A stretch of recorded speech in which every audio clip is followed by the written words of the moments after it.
We'll get started in just a few minutes when we read the form.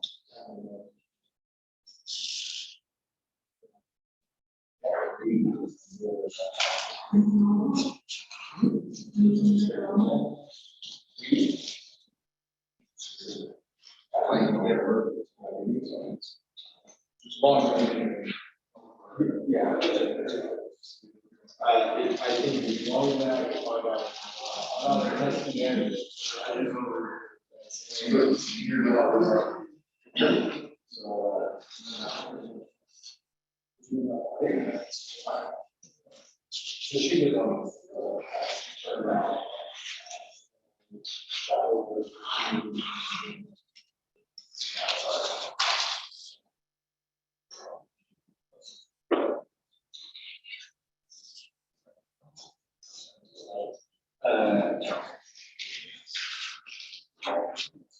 out 8 years to 2 years. 4 years.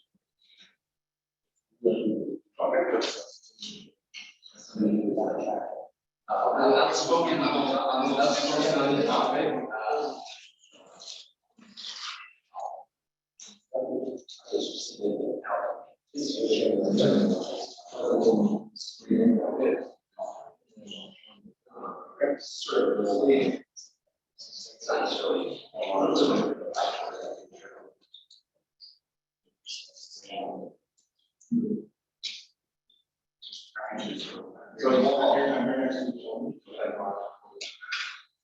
Okay, so height is probably.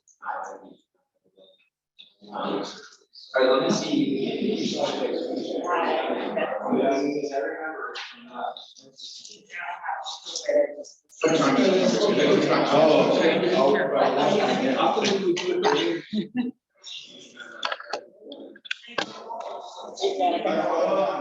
I've tested negative twice.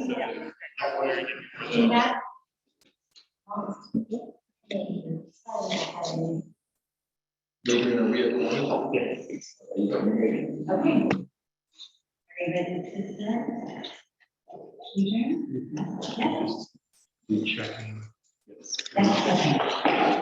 Good evening, everyone. I'm going to call this meeting to order. I apologize for the delay. This is Community Energy Board of Directors meeting for Wednesday, July 19th. Most of us are here in person. We also have members participating remotely. Their addresses are listed on our agenda. Members of the public can participate via Zoom. And can we please start with the roll call? Albany. Here. Berkeley. Dublin. Emeryville. Here. Fremont.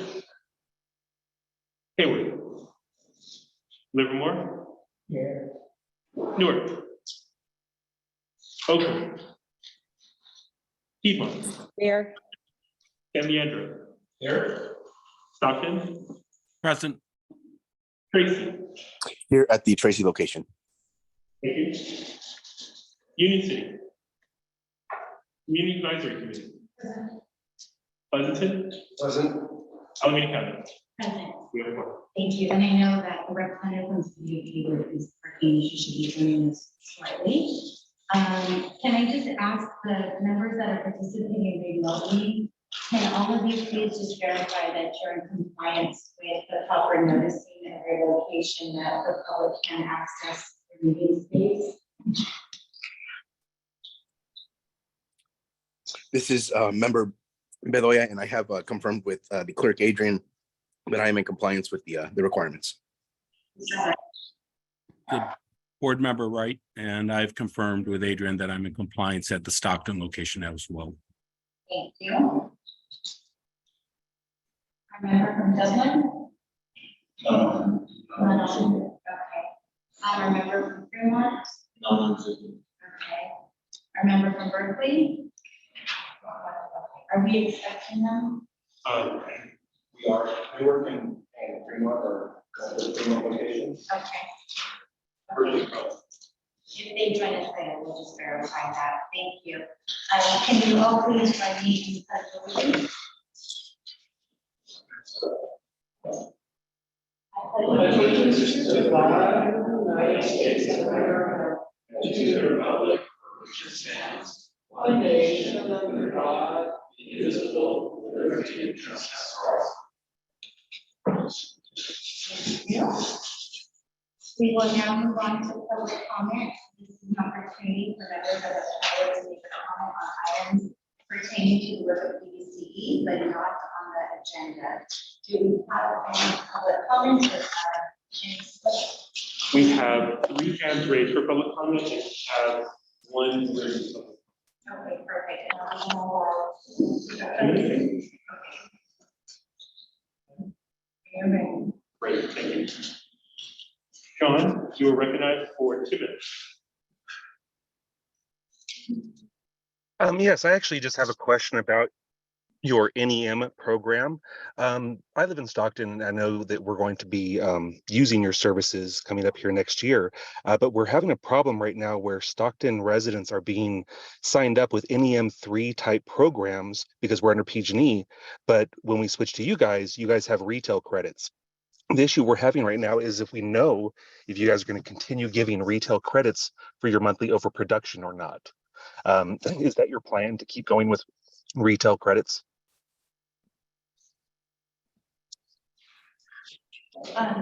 Could you please provide your contact information? I'm not sure exactly responsible after public comment or if that's something. I'm so sorry. It is so hard to hear you. I think staff is gonna. John, can you please send, share your email with our clerk, and we will respond to you. It's a bit of a technical, answer that may be best, dealt with, not in a response to public comment. Absolutely, yes.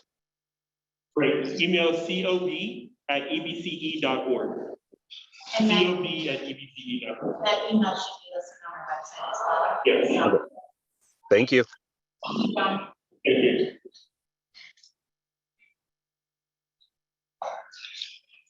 Tom Kelly, recognized for 2 minutes. Good evening, everyone. I just wanted to point out that for those of you in the Oakland Center, it's incredibly difficult to hear what you're saying. It's a lot easier to hear members who are at other locations, but I don't know if it's the size of the room or whatever it is, but it's almost impossible to hear what you're saying. So I hope you can figure out a fix for that. Thank you. Thank you, Mr. Kelly. I will do my best to speak loudly and slowly. Is that better?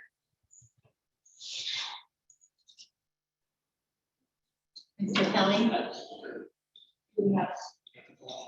It's not a speaker. That's the microphone. I just wanted to perhaps we can. Can we move it? But I'm not sure if that will. Yeah, you're. Mr. Kelly, we're gonna make some changes to see if that improves the sound quality.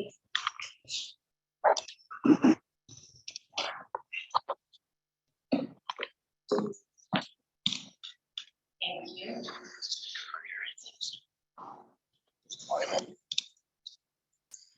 Okay, Mr. Kelly, can you hear me more clearly now? Yes, that's a little bit better. Thank you. Thank you for letting us know. So we can all be mindful to speak loudly and slowly. Thank you. And there is amplification at our. Let's see if this works. Thank you. Now, with regards to Tom Kelly, was that your remark or? It was. Okay, great, thank you. Thank you. Ivy Janose, recognized for 2 minutes. Thank you. I too have just a procedural question. Will you be taking public comment for the items on the consent agenda? Yes, we can. Thank you. Thank you. That's it. Thank you. Local Clean Energy Alliance, recognized for 2 minutes.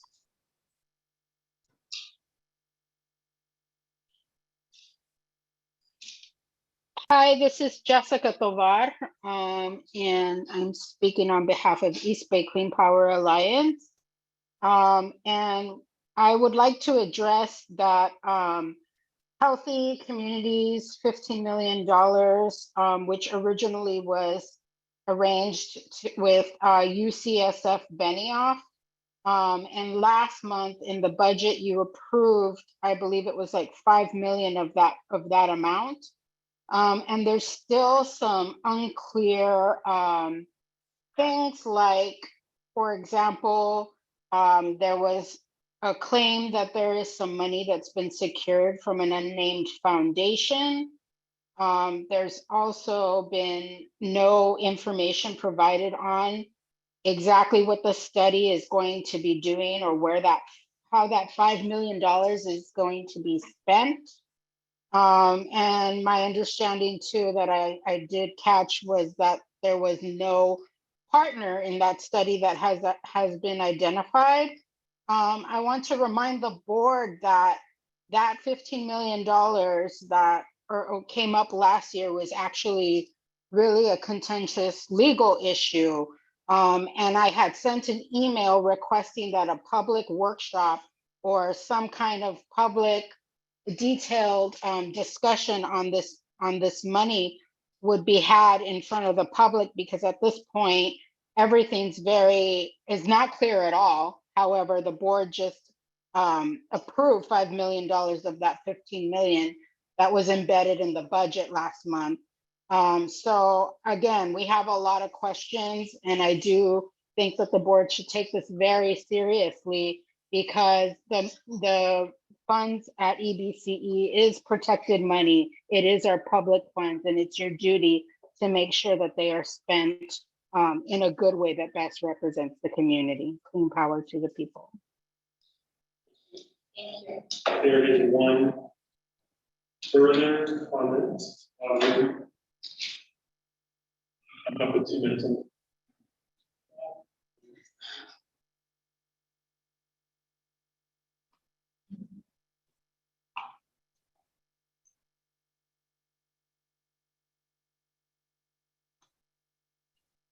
This public comment is written from Local Clean Energy Alliance.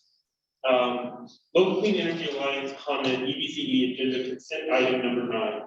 Local Clean Energy Alliance would like to comment on what is currently consent item number 9 on the EBCE board agenda for Wednesday, July 19th, 2023. We ask EBCE board members to remove this item from the consent agenda so that it can be commented on by the public and debated by the board.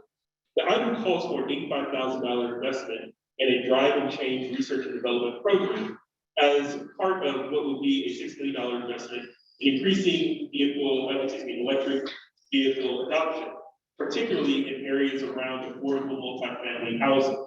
The program proposes at least 6 different types of EVs, which will be linked to EBCE staff for a 2-week period. Staff and passengers will be required to complete surveys on their experiences. Completed surveys will provide data to be used by the local development team in developing the $6 million program. We think this program is unlikely to achieve its goals as described and can be used much more effectively if certain changes were made. This pilot program will be carried out with an EV leasing company, ZEVI, which already provides short-term leasing EVs to customers. Wouldn't it be more effective to provide ZEVI with funds, $85,000, to offer free short-term leases to people in communities with affordable multifamily housing in return for getting feedback on those experiences? Wouldn't the data collected from people who actually live in those communities be more pertinent to developing the $6 million EV adoption program? The notion that a major obstacle to EV adoption in low-income communities is not having a, quote, good first-time experience belies the kind of privileged outlook that might be expected of people with very good paying jobs, such as EBCE staff. The major reason there is not more adoption of EVs in low-income communities is the, quote, low income due to the lack of private investment in those communities, as cited in the description. That's fine. Thank you. Do we have any more public comments on general public comments? More speakers online? There are no further speakers for public comment. I see that member Hughes has the hand raised. I'm trying to promote the panelists. We have consent agenda items 4 through 10. There's been a request by the public to pull item number 9. Member Gonzalez has asked to pull number 6. Are there any other items that need to be pulled from the consent agenda? These are items 4 through 10. And members of the public, we are going to pull items 6 and 9. If there was another item you wanted to comment on, please raise your hand. These are just consent items 4 through 10. We are pulling 6 and 9. Are there any hands raised? Yes, there is one hand raised. Okay, can you ask them what item they'd like to speak on before we ask down to me? Kelly? Mr. Kelly, what item did you want to speak on under consent? I think it's number 10. Is that the treasurer's report? Okay, give us just a second. Thank you. Okay, so now we're pulling items 6, 9, and 10. Are there any other items that need to be pulled? Yes. Audrey, what item would you like to speak on? I wanted to speak on item 9, and I'm mystified as to your reason for pulling that item. We're pulling it because it's going to be heard. That was a request from the public. So give us a second. Okay, okay, great, thank you. Okay, Sorry. so it's okay. I'll entertain a motion for items 4, 5, 7, and 8. Okay, it's been moved by Gonzalez, seconded by Bowders. We can have a roll call vote. We just adopted, we have a motion to adopt items 4, 5, 7, and 8. Alvin? Yes. Berkeley? Ellen? Yes. Emerald? Aye. Freeman? Here, This is a motion right now for consent items. yes. Thank you. Hayward? Livermore? Yes. Stewart? Stewart? Oakley? Piedmont? Aye. San Diego? Aye. Stockton? Yes. Tracy? Yes. Union City? Pleasanton? Yes. And Alameda County? Yes. Okay, those, Consent items are, thank you. So we're gonna pull item number 6. You had a question, Member Gonzalez, number 6? I've got some questions, just exploration. Yes, are there any public comments on consent item number 6? I see that Tom Kelly has hand raised. This is specific to item number 6. Mr. Kelly, do you want to speak on item number 6? This is the amendment to the non-standard rate policy. Yes, go ahead. Tom Kelly, you're recognized for 2 minutes. You know, I do, and I'm glad this kind of came up.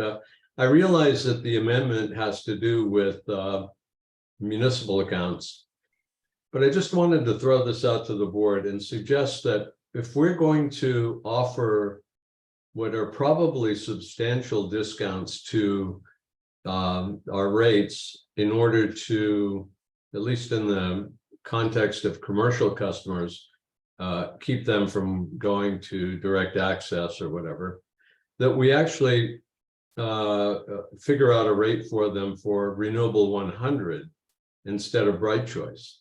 They actually, consume a significant amount of electricity, and to give them a big discount on our dirtiest power seems to me to be inconsistent with our mission. So I'd like to propose that if we're amending this, that the amendment be to allow a discount to Renewable 100 rather than Bright Choice. That's my comment. Thank you.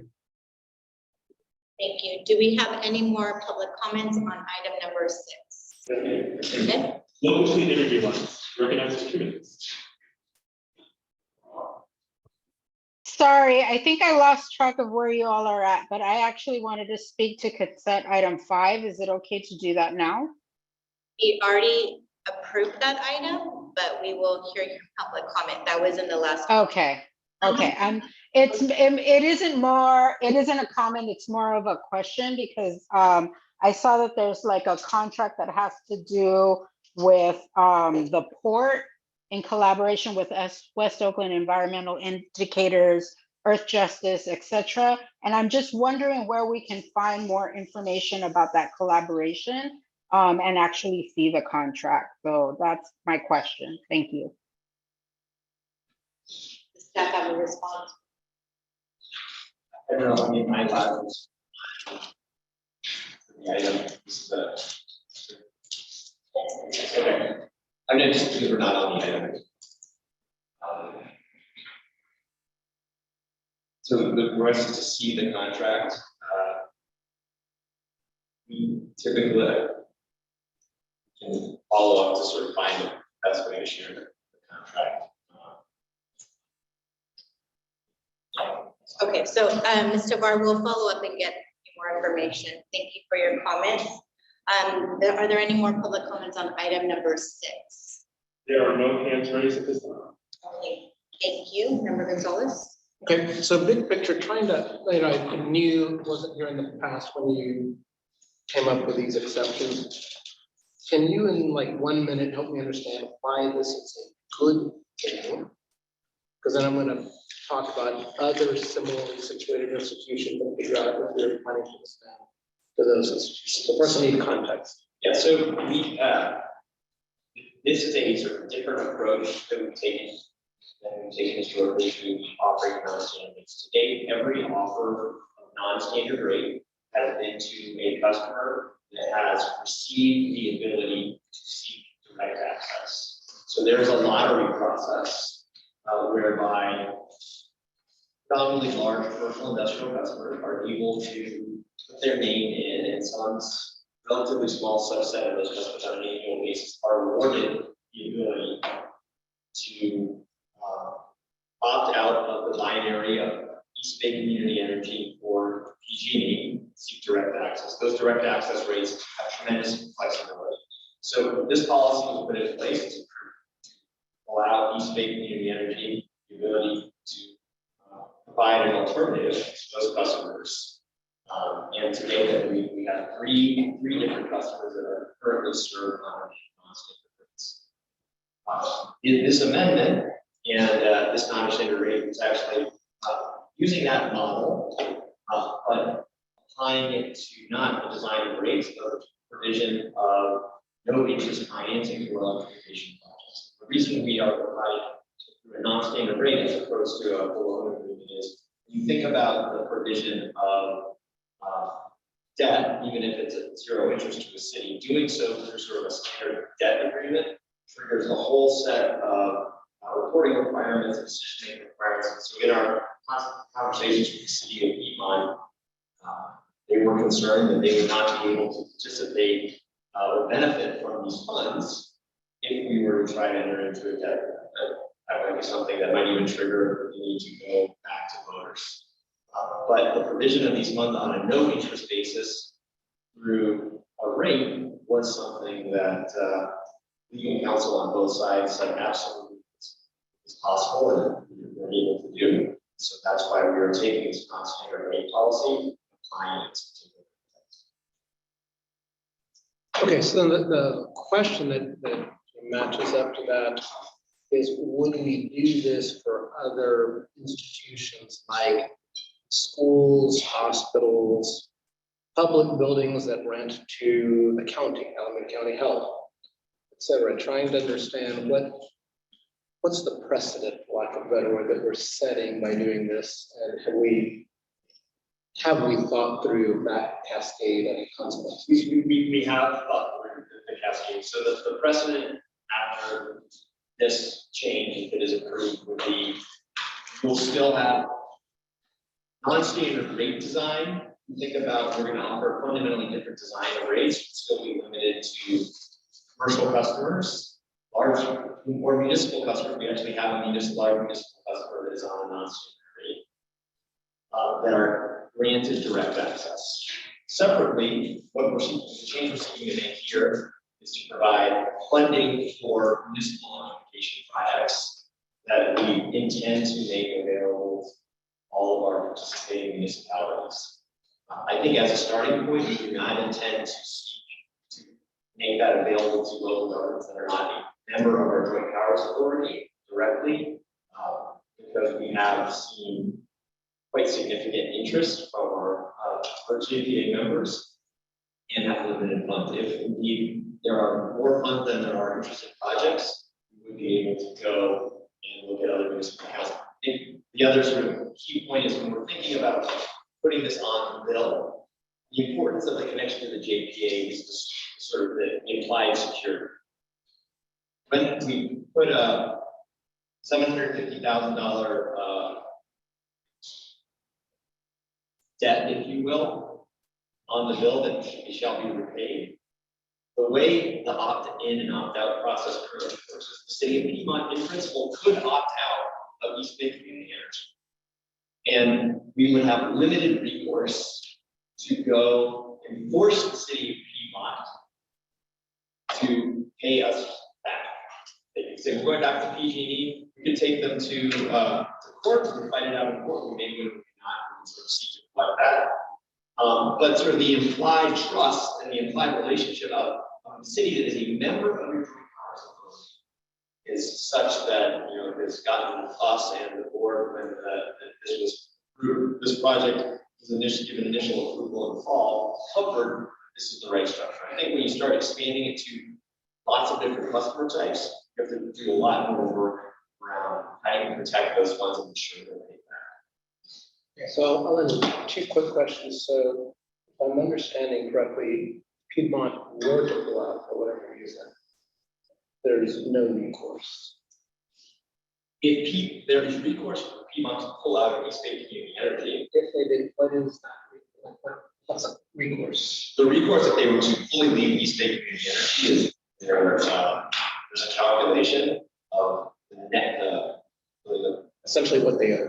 what they owe. It's the mark to market of the contracts that we've entered into on their behalf. They have to test.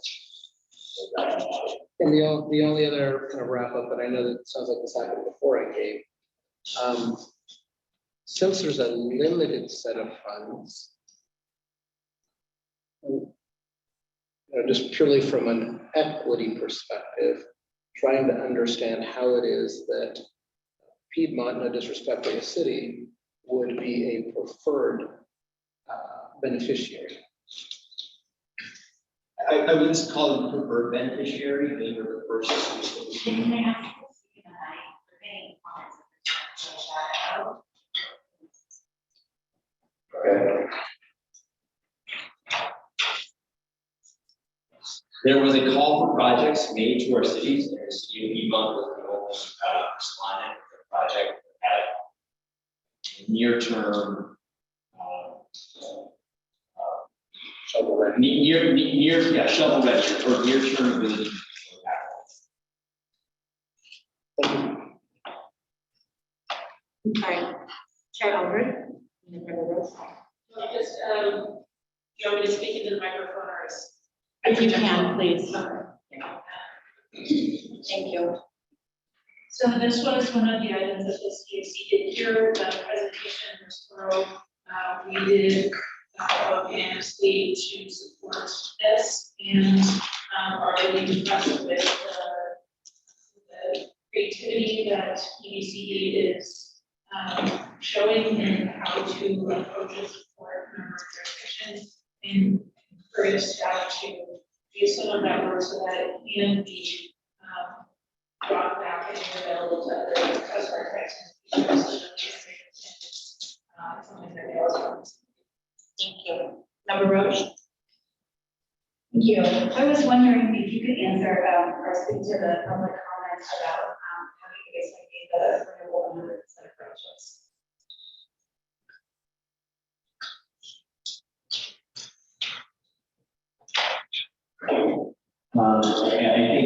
the speaker, may not understand the structure of the non-zero rate. It's not specific to right choice or renewable 100 to the customer choice. Okay, because in the agreement, sorry, it says, the right choice is right or other EBC. So, yeah, no, there's no limitation. And I think when you think about most customers who are trying to compete with direct access, maybe we had customers say we want 100% renewable, and so we want direct access. So offer that, and that some say, no, we want the lowest possible price. And within the parameters that we have, what can we do with that? So it's really customer driven. Thank you. Are there any more questions or comments on item number 6? Okay. Item's been moved by Member Gonzalez. Is there a second? Member Roach seconds. Roll call vote, please. Gonzalez. And Walsh. And this is to adopt item number 6, amendment to non-standard protocols. Second. Alvin. Yes. Berkeley. Eldon. Yes. Emerald. Fremont. Yes. Hayward. Yes. Livermore. Yes. Stewart. Oakland. Piedmont. Aye. San Leandro. Stockton. Yes. Tracy. Yes. Kansas City. Pleasanton. Yes. Alameda County. Yes. Minnesota. Thank you. We're now going to hear consent item number 9. There's been a request by members of the public as well as CAC. This is authorization to execute vehicle lease and consulting agreements. Let's take public comment first on item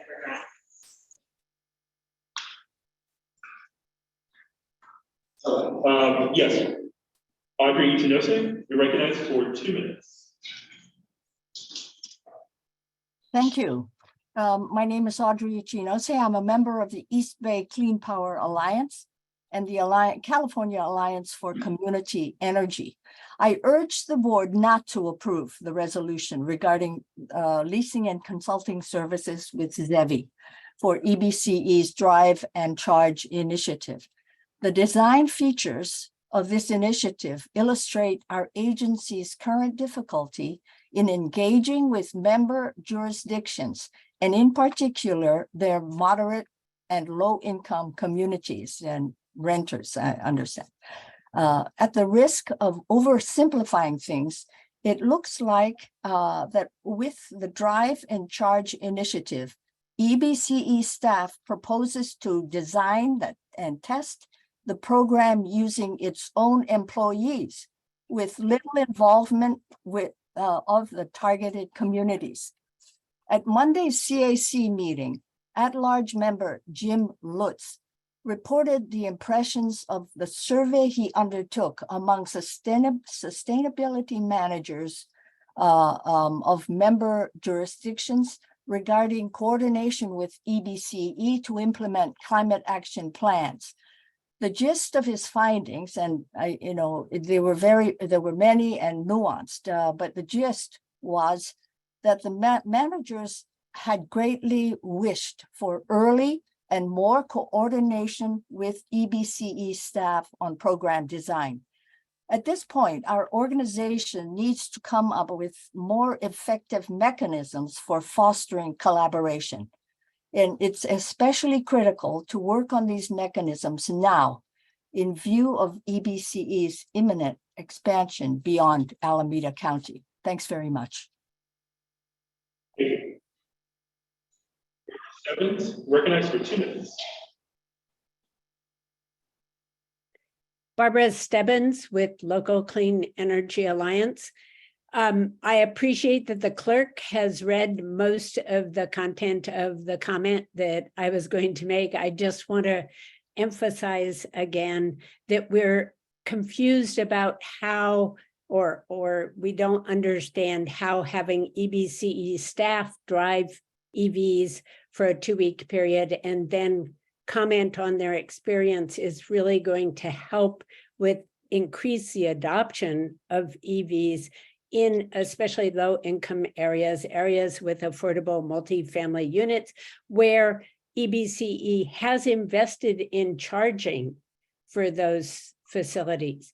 But if people are not, I mean, shouldn't we be reaching out to the people in those communities and offering them that experience to see what their comments are? Because that seems really relevant to encouraging EV adoption in those communities. And I'll just emphasize again that I really think the main reason that people don't is cost. I mean, I myself don't buy new cars all the time. So if I have a car that's functioning, I'm unlikely to buy an EV just because it is, you know, environmentally correct.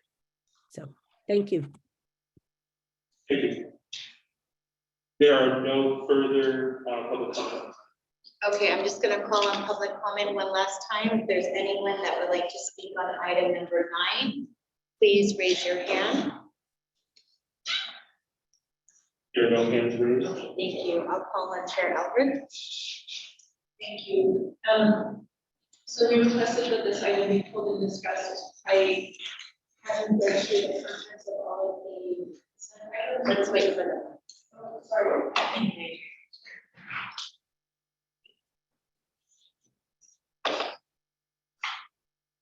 I think it's easier for us. So this is one of the items that the CAC did request be pulled. And prior to our meeting, I kind of received the details of the items on the consent items for this would have ended up on our agenda. And then going back and taking a look at it, it seems like there's $85,000, which is more funding than we give to 2 innovation grants to have staff drive electric vehicles. And this could be a really good opportunity to engage with our target populations and target demographics to really even partner with organizations that are currently doing things. There ain't that much money to an electric car on the beach. I just did a couple quick Google searches. There is supposed to be programs that they already run that we don't have to pay them for, where they will loan electric vehicles to people, maybe not for 2 weeks, but like maybe we can use the funds to get more of our target drivers into electric vehicles. It just seems that maybe this design, like the concept is really good, but maybe the design of the program needs a little bit of finesse to more directly engage the people that we're trying to incent to actually adopt the cars. And we do appreciate very much the work that staff has put into it, and the concept of the program, I just, the rollout might be tweaked a little bit. Thank you.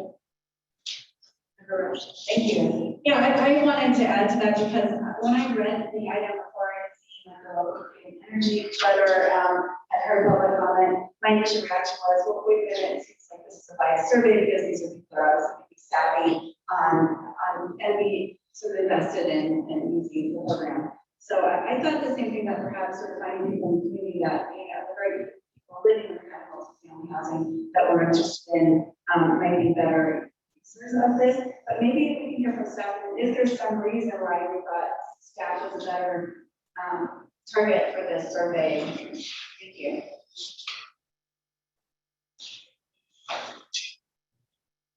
So the rationale to me behind this particular contract is we have a very significant investment that we're in the very early stages of making in fast charging hubs.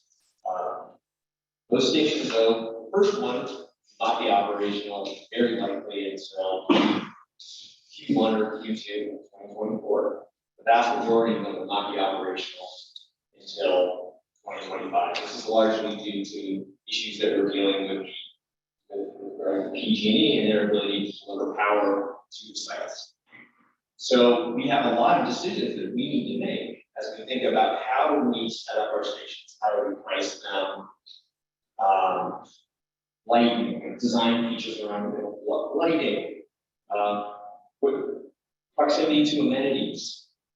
And so one of the reasons we have found, many of our staff that work in EV actually don't drive EVs. And if you're working on EV policy, if you're working on the deployment of fast charging infrastructure, it's very handy to actually have firsthand experience at being an EV driver, particularly if you don't have charging at home. And so that's the intent, is that we are going to prioritize our staff who live in places where they can't charge at home. So they have to use public transport. So I would say the primary driver of this program is really to develop firsthand experience at a larger scale than just my anecdotes, one or two other staff anecdotes of how the networks that are there are currently working and what lessons learned. Secondly, the board approved $6 million for an EV adoption program that we are in the early stages of design. One of the goals here is to leverage these findings, these experiences, driving EVs, particularly folks drive EVs who cannot charge at home. That's really our target demographic. When we think about accelerating EV adoption, EV adoption for consumers who can't charge at home. How do you get an EV? So those are the primary sort of drivers for this program. I would say if the board doesn't approve it, unfortunately, we'd probably set it aside. This is not a program that we view as being, well, we're going to take $85,000 and repurpose it to go and acquire customers that we serve. If you think about the cost of customer acquisition, the incremental cost of insurance, we're bearing the insurance costs here. We start to bring consumers who are not employees, we can't sort of put in sort of more parameters. Those costs are going to come with it. So this is not, I would say, a mission critical program. It's something that we think is going to be useful as we design and implement the work that we're doing. But if the board decides not to approve this, that's fine. But those $85,000 just sort of put it back into our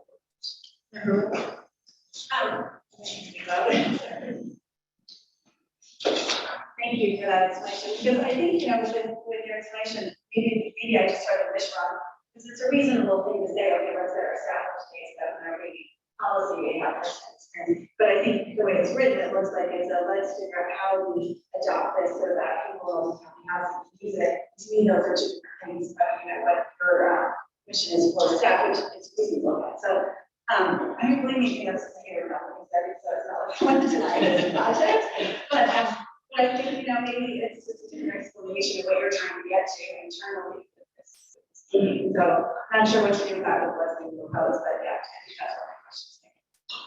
I have a question about the scope.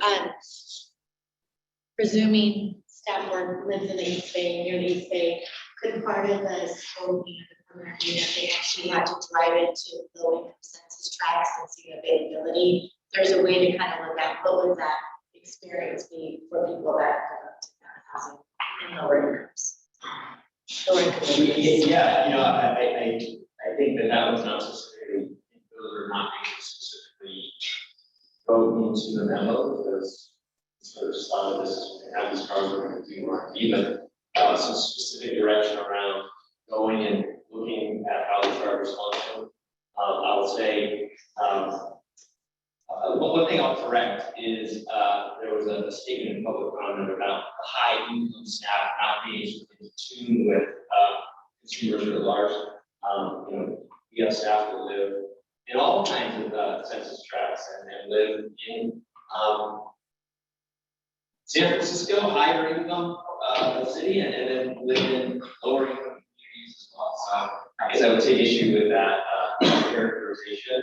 But I think that's a useful point. This is exactly the kind of thing that we didn't have the time to draft those, feel the need to make explicit. Yeah, absolutely. That's those are the reasons why we want to have these cars. So I'll add one more additional insight is certainly part of the feedback from this program, maybe helping for the same decision. We actually have quite a bit of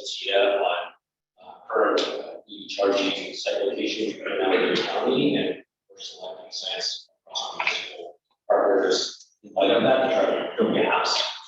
So this program is not as much to determine the siting, because we have a lot of data. It's a lot of the customer interface aspects, which may be somewhat, I don't know, if irrelevant, but not as associated. So let me give you the intro. So a couple people sort of implemented sort of this. So for a week, I drove a car, I did not charge my electric vehicle at home, I only charged it at non-Tesla charging stations. Because we know the Tesla network functions very well with great customer experience. So forced myself for a week to just to charge at the EVgo network.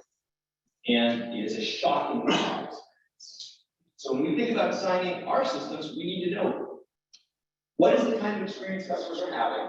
How do we ensure that we give them a great customer experience? We don't replicate the shockingly bad customer experience that many people are forced to have today. And again, just to expand on that, the experience oftentimes is charging for something down and out, nozzles aren't working, credit card system doesn't function.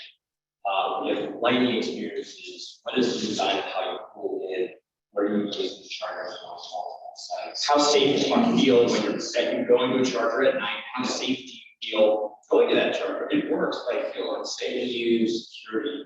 Those are all relevant in terms of, certainly if you got that feedback from your customer base, useful as well, but those are the things that's happening. I'm a manager. And Gonzalez and Forrest.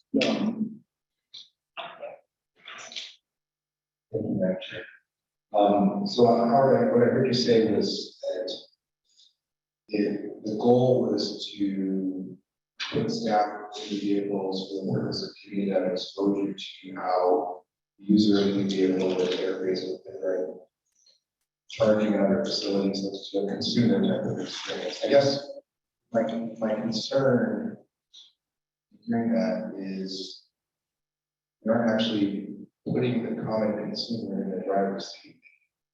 We're putting staff in the driver's seat. I just think about other parallel and corollary situations like automated vehicles, for example, use a set of technology that's developed by professionals, people who are experts on this type of stuff like staff would be, but automated vehicles use technology that can't often detect people with darker skin colors. It wasn't designed by people who have darker skin, and the technology like fails to detect black people walking across streets. There's actually a lot of science and data that shows that the harm black and brown residents who walk across streets. And so I guess the concern I have is just hearing some of the things that were said. There's a lot of low income people who don't have credit cards. Right? I'm imagining everybody has a credit card. So how do they interface with payment, right? I can just think of a handful of examples. So I guess I'm not opposed to the program. I'm just wondering about what the efficacy of the data would be if we're taking people who are professionals or employees of this agency who I think the executive director is true, correct? I imagine that people here live in a diverse set of communities in our region. But I just wondered whether by virtue of being employees here who have exposure and technical experience and understanding of our agency and this stuff, whether they have really a representative viewpoint that reflects who we're supposedly collecting data for. So I'm just concerned and curious about that. If you'd like to speak to that. With that collection issue is a real issue, and it's hard to get information about people's experiences driving on the vehicle we've never heard before. Our intention with our electric vehicle adoption program that's funded in the budget is to roll out a much larger scale version of this program. But we also need to think about making sure that we make more progress, say, on the charging front. We don't want to put a bunch of people in vehicles, then have a terrible experience because they have no place to charge their vehicle. And so this is a small incremental step as we think about doing taking much bigger program design decisions. So that would be the rationale. I don't know, again, we would be able to take a small step, like a small amount of data, if we would be to really go a step beyond either our customers or our staff, or survey existing electric vehicle drivers, right? Those are sort of your two options. Trying to go out and acquire a small number of customers for $85,000. It's not going to give you really a particularly significant sample size or the perspective that you're going to get for non-EV drivers who don't have the last technical wherewithal that our staff have. Yeah, we work for an energy agency. They're being recruited into this program, being trained in a way that required to sustain somebody. Thank you, Chair Eldred.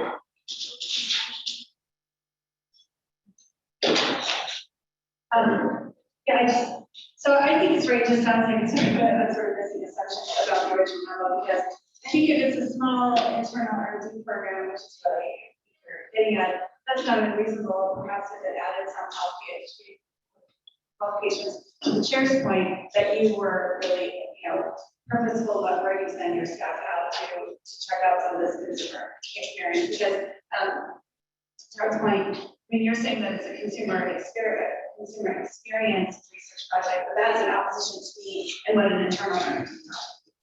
So perhaps I'd be okay with moving forward if we accepted it as an internal sort of R&D thing to get staff up to date, so they understand the policy, considerations with some sort of amendment. I'm not sure how we're going to forward that included a purposeful list of our jurisdictions experience. Or I'm not sure how to work that.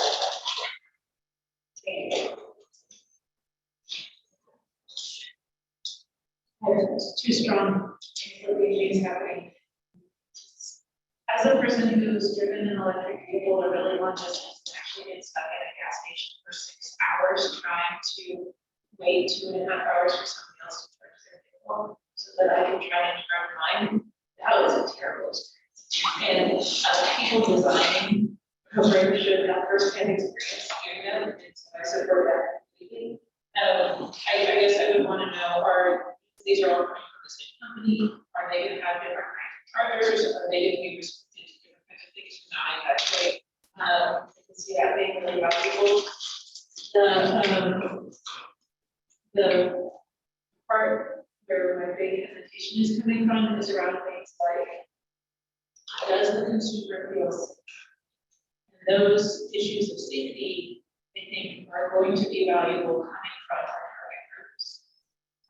I know that I feel safe in my neighborhood, and oftentimes people don't, because they don't know my neighbors. And so, like, what feels safe for me in my neighborhood is not necessarily what feels safe for others in my neighborhood. So I would love to see another step where we do some other research where we're actually working on engaging those populations, which doesn't bring the value of making sure our staff knows how it's a good idea. But really being intentional and not substituting our staff. I just want a very important thing comment that they work for us as getting salaries, those kinds of things, with our general customer base. Thank you. Rudolph, did you? No. Okay. Last comment, do we have any intern people that will be part of this? We have young people on staff. And we have.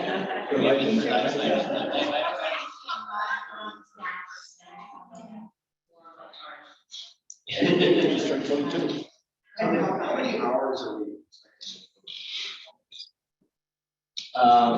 2 weeks. I think we're going to be asking people to drive it, replace their car for the non-EV car with this car.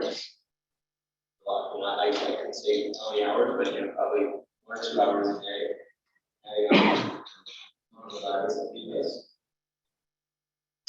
We're not. I mean, some of those policies are to be determined as to how our staff know how to borrow the car and what parameters there are, what information as part of that, and that's also one of the drafts finalized. We're also not necessarily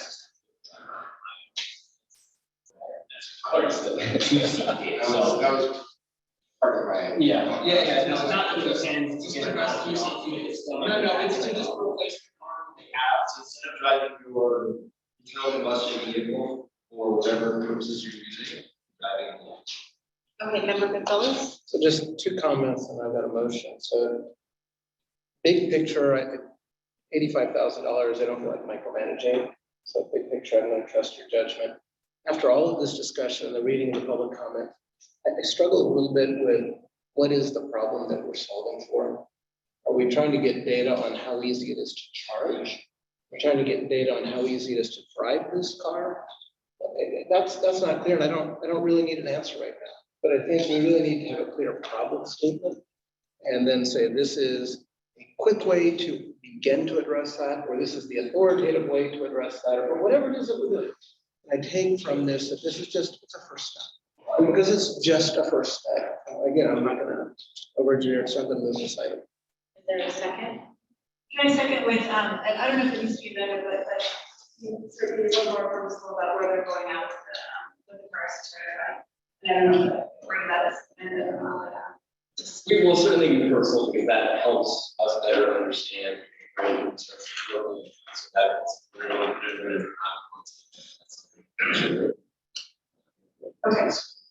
Yeah. But it's not a large, but I think it was a misunderstanding. So I was seconding it. Okay, the item's been moved by member Gonzalez, seconded by member Roche. We have a roll call, vote, please. Is there a minute or is it? I'm sorry. No, I'm fine with that. Stop. I think stop. Is that okay, Andrew? Right, we have not fully negotiated agreements, so I will take the first before we will incorporate that. Yes, maybe just one, it's been requested that members first project your voice.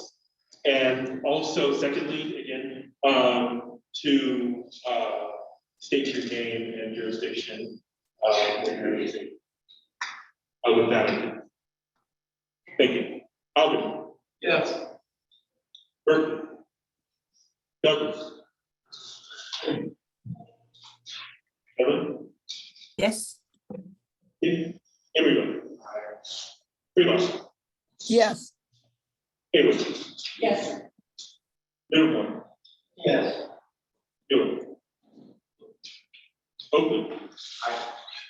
Piedmont. Aye. San Leandro. Stockton. Stockton. Tracy. Yes. Union City. Pleasanton. Aye. Alameda County. Hi.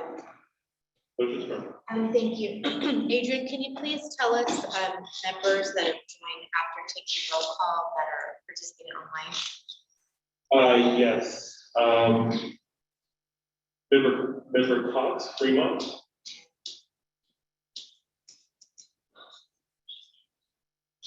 And our member from Dublin, I believe.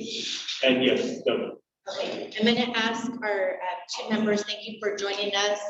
Because I made a brief announcement after roll call, just want to ask our members from the city of Fremont as well as Dublin to just indicate whether or not you were in compliance with being at a public location.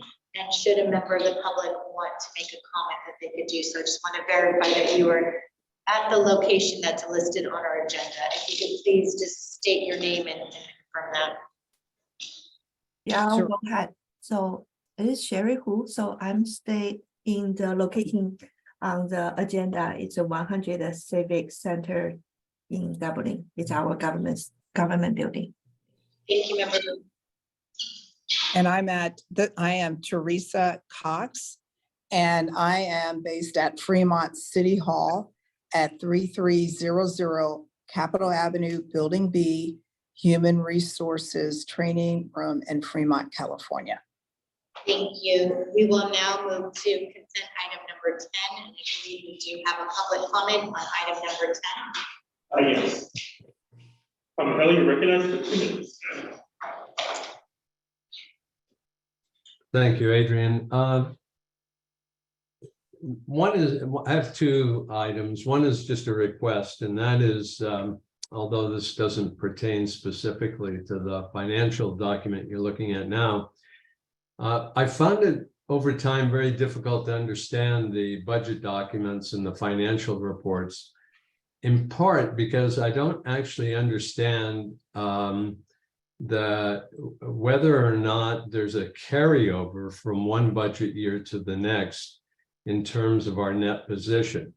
For example, I see one number for 2021, 2022, but I don't see that in 2022, 2023. So maybe I'm just not reading it correctly, but I'd be very interested in knowing if we're actually seeing the total net position when we see these financial documents. The other thing I wanted to say is that, we're supposed to be a clean power agency.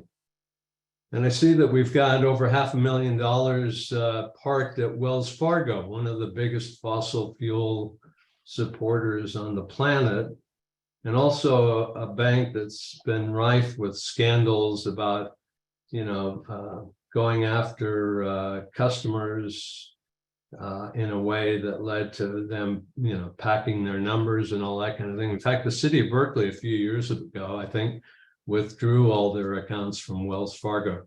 So I'm asking the board to, could we focus on investing our funds in places where it would actually do some good and not some harm? For example, there's a bank in Oakland called Community Bank of the Bay. Putting that $500,000 in there where they can actually do some good in the city of Oakland and the environment would be a great thing.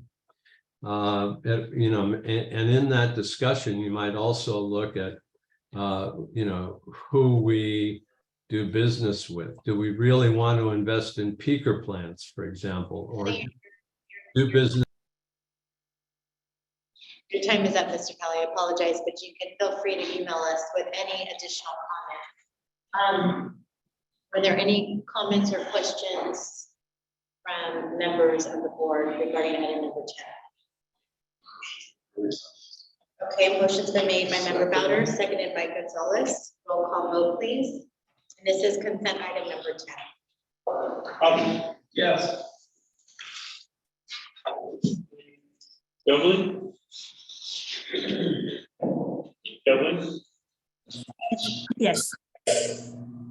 Here we go.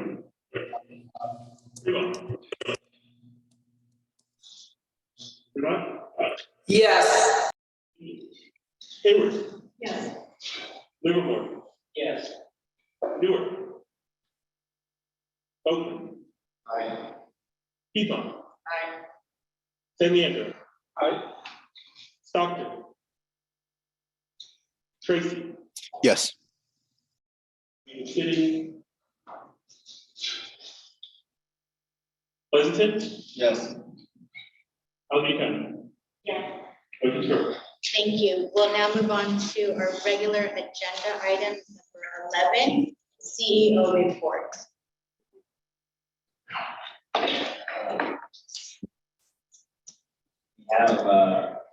We did not hold an executive meeting on July 5th, and as being the September 6th. We did hold our first newly constituted finance subcommittee meeting on July 12th. Focus there was on our 2023 long-term RFO and our upcoming prepaid transactions. That next meeting will be held in September.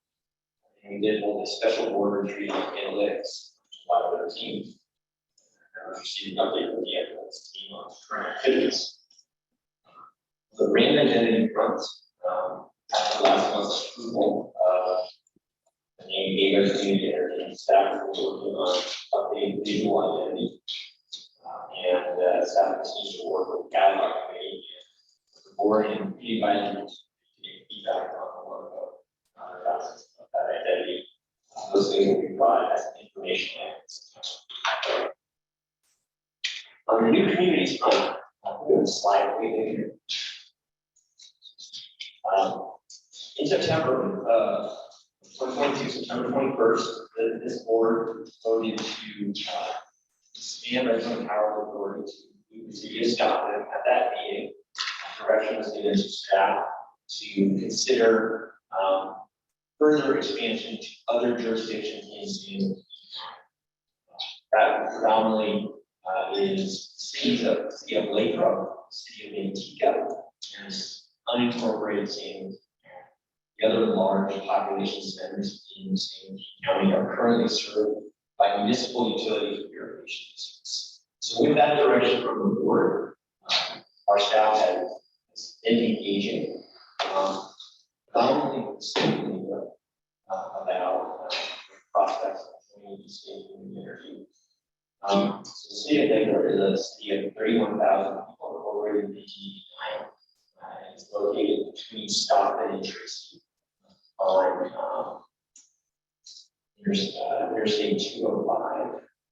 So creates a lot of natural continuity as we serve San County. Is a growing electricity load, growing economy, large industrial manufacturing facilities, for instance.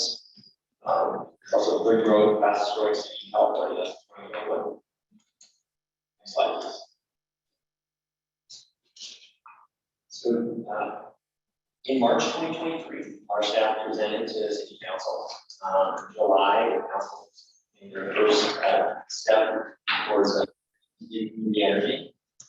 In their first hearing of the item which the EAS approved. We are currently conducting incremental analysis. And we expect that the city in the second hearing in August to try to take it and we'll come back to this body in September with our full analysis of the impacts of Lathrop's joining our JPA and consider whether or not to take that step to make it up with our JPA. From a service perspective, we would expect to be able to serve Lathrop as early as January 1, 2025. As a quick aside, there have been some delays, as you know, in service of Stockton. Just a few weeks ago, though, the California Public Utilities Commission took a 180-degree turn. So they have said, you know, CCAs, you shall not be able to expand based on a set of parameters around past resource adequacy citations. They actually said, no, we actually are wrong. You're not going to apply past citations against you. We're not going to retroactively punish you as you're considering expansion. So in the context of East Bay Community Energy, because we do not have a forward citation, we build our 2023 resource adequacy obligations, that would mean there would be no delay in the city of Lathrop. We are actually also exploring whether these changes might actually allow us to bring city Stockton on earlier. No promises there, but I think it's a reflection of the fact that of course we were in the right, we just didn't get that decision out quickly enough when we had bigger so, I'm getting brief now. I'm getting brief now, so to ask these questions. One question that came up was, if you started saying, a little wants to go to renewable 100, if we can, when you that's the impact or slow down the process. We expand it to maybe. No impact on the city of Livermore or any city's efforts to opt up to renewable energy. Are there, first, let me call on public comment if there's any public comment on the CEO report. Yes. Tom Kelly, recognized for 2 minutes. Thank you, Adrian. So I have a question. If the city of Lathrop agrees to join EBCE and the EBCE board agrees to accept Lathrop, in December of 2023, when the new JPA agreement is signed, will it be modified to remove all comments about EBCE beating PG&E on greenhouse gas emissions. As you know, if we don't, and we won't for years to come. So in effect, I assume that JPA is considered to be a legal agreement. And if they're signing an agreement that says they're doing so to reduce their greenhouse gas emissions, will the JPA be amended and signed by all member cities with that language removed? Thank you. Is there any more public comment? No hands raised at this time. Okay. Do we have a response to that comment this time? Okay. I have a couple follow-up questions. What's the timeline for Stockton going live now that we have this? So right now, the timeline, the baseline is January 1st. We're still digesting the legal implications of this commission decision that only occurred a few weeks ago. And we are seeking a meeting next week to get further clarification to see if a different date is possible. If indeed that we find that it is possible, then we're going to want to consult, particularly with the city of Stockton, to see whether an earlier date is preferable to January 1st. We'll also want to see if there's any major financial consequences. We have adjusted some of our procurement decisions because of the decision that was made in the spring. And so we look at those factors and make a something like that. Okay, and I don't know if you know this answer, maybe Adrian knows, who actually sits on our finance committee? I know that's newly formed. Do you know the members that are on our finance committee? So it's, I can answer. Sure. Myself as the chair, Teresa Cox is the vice chair, Member Anderson, Member Julia, and Thomas. Okay, just want to know, Mr. Kelly's comments, obviously, members of the finance committee are here, but also encourage you to make those comments during those committee meetings as well. In terms of us expanding to other jurisdictions outside of Alameda County, when we outreach to them, do we have a scorecard, so to speak, that how well we're doing with our content level, decreasing our urbanization? Like, how are we pitching, so to speak? What are we sharing? We're sharing our clean energy content, we're sharing our discounts, we're sharing our financial position, and we're sharing all the local programs that we offer. Does anyone have any other questions this time? Okay, thank you. We'll move on to item number 12, CAC report.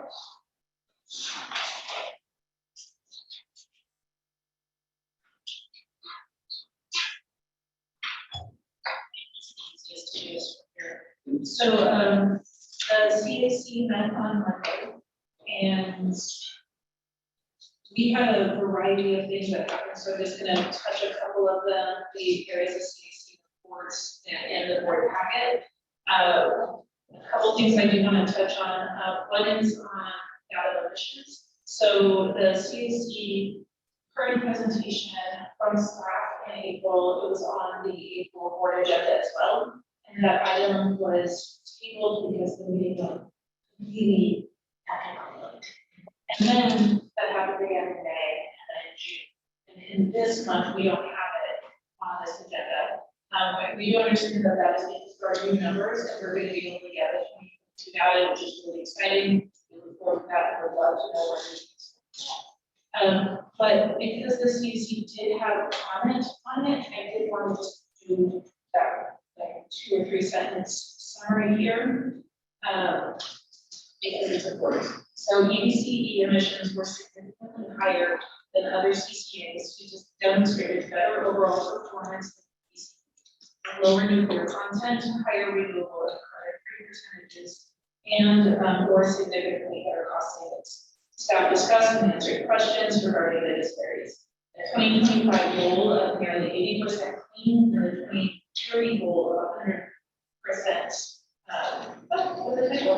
is a good trajectory. So we really do look forward to seeing these things. We see the arc as a really positive one, and request that data that was in the presentation we received be included, so that the board can see the progress, the trajectory that we're going on, because it looks good.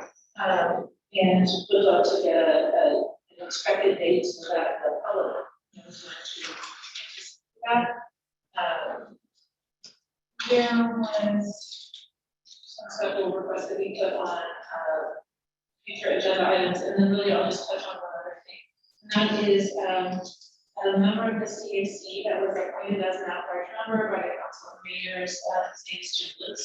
He's amazing. And when he applied to the Council of Mayors, he said that what he wanted to do was work with the sustainability staff in each of the participating jurisdictions and figure out how to incorporate and work more closely with their climate action plans and our programs. So of his own initiative, he has contacted it would have been a super majority for Tracy, but anyways, he's contacted most folks, has continued to work on it, and he brought us a summary of the findings on each of your staff, which is a really cool thing, and I wanted to take a minute to share it with you. His report is included in your board packet. Feel free to reach out to him. He's really excited about it. So the first thing was universal appreciation for EDC staff. Everyone was really grateful. The quotes included responsive, helpful, and willing to share their experience. So that is just a really positive reflection on staff.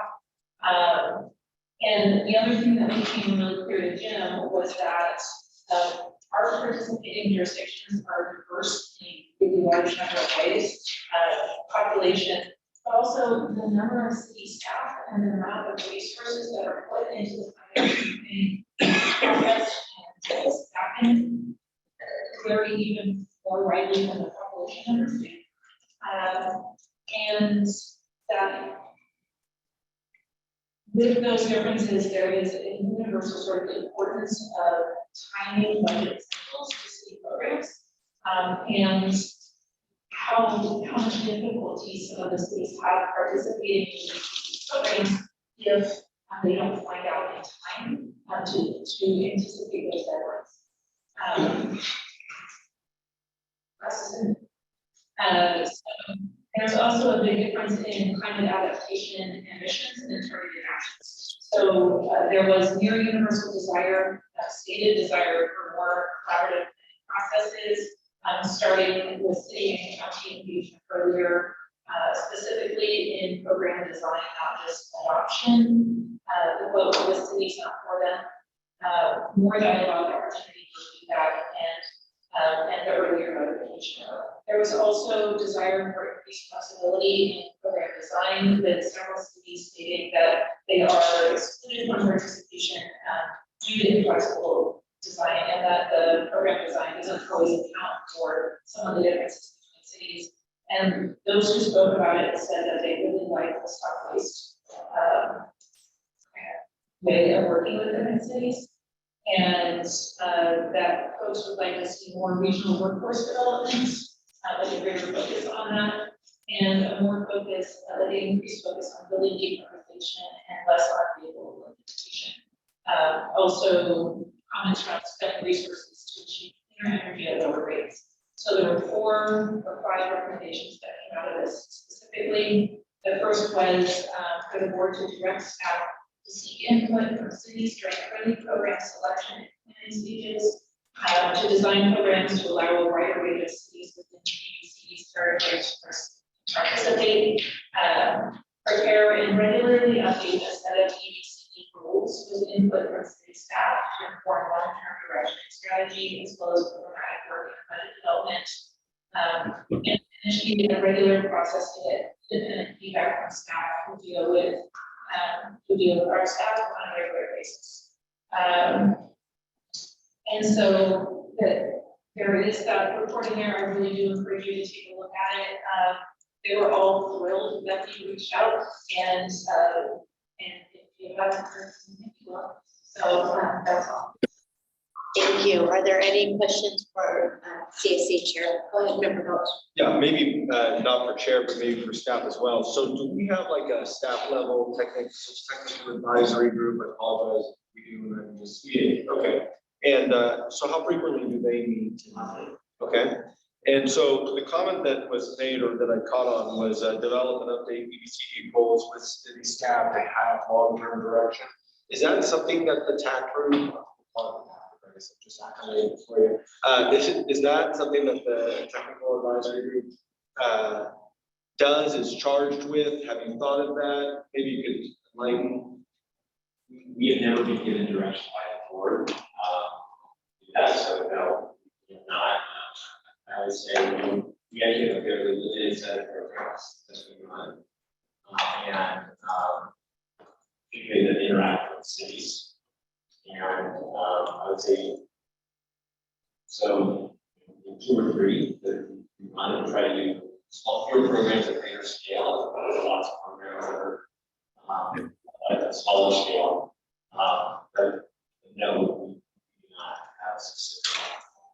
We give goal setting really as direction from the board. If you like, for the staff, we're happy to engage with them. Well, so maybe I'll do a comment. I know it's not necessarily on the agenda per se, but the concept of where EBCD is for me as kind of a more of a newcomer is that we are in a transitional stage as we continue to expand, but also trying to mature and build the reserves, and we're just on that phase. It feels like, you know, where we might not be, we're not going to go insolvent, but we've got the future ahead of us, right? And so I do think, if I can encourage it, we'll see. I think where the goals are, and hearing the community advisory group's comment, I think we should be thinking about how we develop them and boil them up, right? So I'll just echo that or advance. So, you know, I had the same basic reaction, and it's a little bit related to this, it's a little bit related to some of the discussions we had about the CEO's agreement behind closed doors about goal setting and what are those goals, and are we really being strategic? So I just jotted down a few things. I put percent clean. This topic of percent clean has come up over and over and over and over. You guys talked about it in the presentation on it. I think we just need to have a position. What do we want? What do we expect? So that there's no more messing around talking about this. We just set it and move on. Because I just feel like we keep revisiting, picking up this scab, and let's make a decision. Let's move on. You know, focus, concentration. When I first became aware of this, I thought that it was very much an East Bay entity. And so the question strategically is, well, is the objective to be all over California? I mean, what is the objective of Ava Community Energy? I think that we as a board need to have a perspective on what are we shooting for? Are we really trying to take over Alameda County, San Joaquin County? Whatever it is that we're trying to do, I think that we should have a position. And then the third one goes to pricing rates. You know, today we talked about, well, now let's introduce a municipal specialty rate. Just as a general principle, are we trying to give the money back to consumers on consumers decide what they want to do that? They spend that extra money to go buy an EV car, they want to spend that extra money to electrify their home. Or do we want to use that money on programs? I think just thinking through that and being very explicit. And I feel like we were, at least from my perspective as a newcomer, we're kind of backing into those things a little bit. So that would be my thoughts for your consideration as you continue to have this. Those are the 3 things that we have asked. So thank you. That is exactly.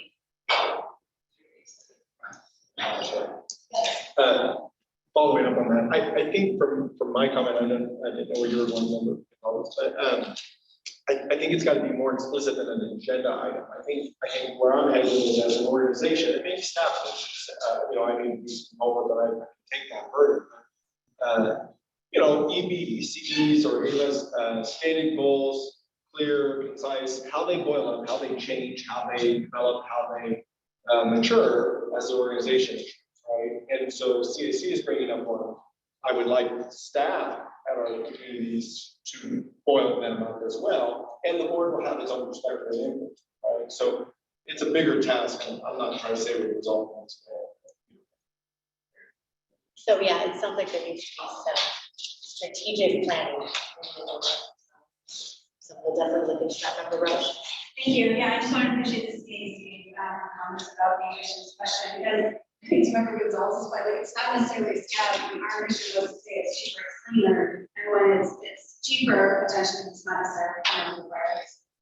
As far as city goes, and that was how we represented the city. So yeah, I mean, I would appreciate any update on that, and I don't know how we just make it forward, but that's the whole point, is it's supposed to be cheaper and cleaner. And so how we get there, and I hear you that, and who concerns that all continues to be concerned for our business.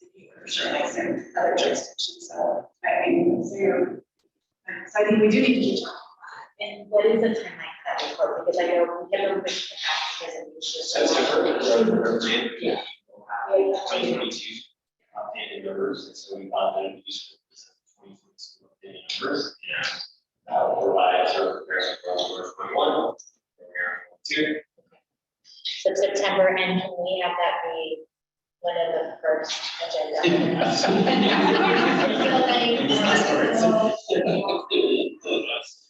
then on that note, I think we're gonna move forward and have a practice, because we have so many members present tonight, to move, if there are closed session items, just to note for the public, we are gonna take those up at the end of the agenda rather than the beginning, just to allow for public participation. So that concludes CAC report. Thank you for the great work and updates. We will now move on to item number 13, energy prepaid and relief approval on this is an action item. We'll pull that presentation. For background context, so third prepaid, energy prepaid transaction that we're bringing forward action item. We have presented this structure many times over with fire boards and a few times. It is a quite complex structure. So we have presented the committee, asset committee, and in the June meeting, we brought this structure, the concept of the board as an action item.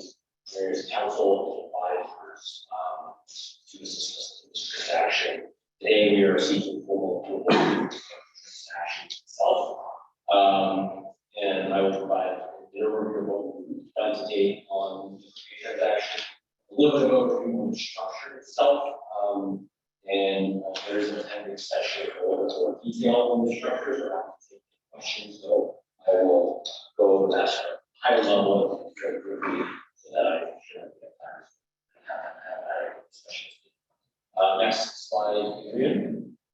So as a reminder, we've done two previous prepaid transactions, one in 2021 and 2022. We issued both of those to the California Community Finance Authority, which is JPA and EBC is founding member of. In those two transactions, we secured approximately $7 million of savings at the outset per year. I say at the outset because we have bond tenders. That amount of savings may adjust in the future, go up or go down, but we want to savings at this stage. Key to this structure is that these are non-recourse off-balance sheet structures, and of course we allow these assets as lower our costs. That cost savings is based off of the differential between taxpayer and tax expense, which of course is really volatile and predictable. So move forward with the transaction already that it has situates on that margin.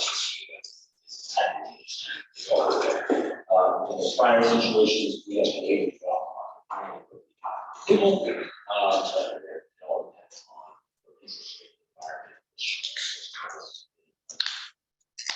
environment. Next slide, Adrian. A little bit more on the structure itself.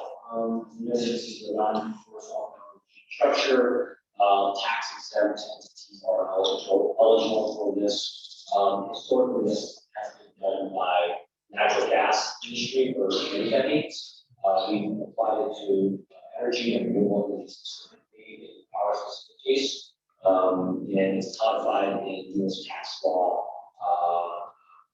A sophisticated outside counsel looks at this tax effective. We use or others as well, but is heavily relied by tax counsel to ensure that it is full compliance.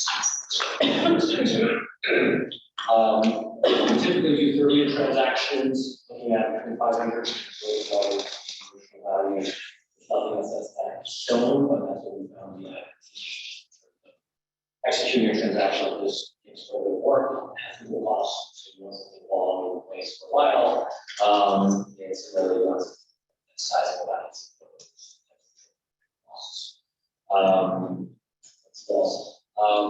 We are able to assign in our existing power purchase agreements into this as a first key, and as the motivated key, we want full flexibility to choose PPAs that we want to sign. So this prepaid energy supply agreement gives us that flexibility to require us to go get your energy at another level. So that flexibility.